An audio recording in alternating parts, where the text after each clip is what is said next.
కొంచెం కరివేపాకు, కొన్ని ఎండు మిరపకాయలు, వీటిని ఫస్ట్ మనం ఫ్రై చేసుకోవాలి.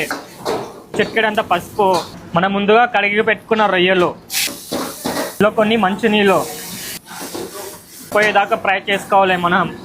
మనం ముందుగా పేస్ట్ కొట్టి పెట్టుకున్నాం కదా, గోంగూర వేస్తున్నాం.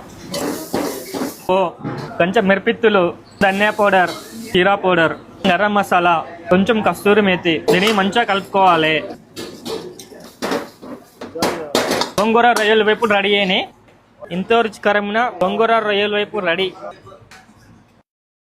अब आप लोगों में से कई लोग पूछेंगे कि घुंघरा पेस्ट कैसे बनाते हैं, वो बना के दिखाइए. चलिए ये भी शेयर कर देता हूँ आपके साथ. నూనె, వెల్లుల్లి ముక్కలు, మిరపకాయలు, ఫస్ట్ వీటిని మంచిగా ఫ్రై చేసుకోవాలి. పసుపు చిటికెనంత, గోంగూర,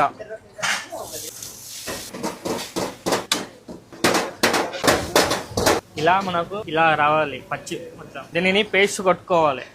ఇందులో కొంచెం మంచినీళ్ళు, నూనె, కొంచెం గార్లిక్ కీమా, మిరపకాయలు, కరివేపాకు, పసుపు చిటికెడనంత. ఇందులో మన గోంగూర పేస్ట్ వేసుకోవాలి. ఇప్పుడు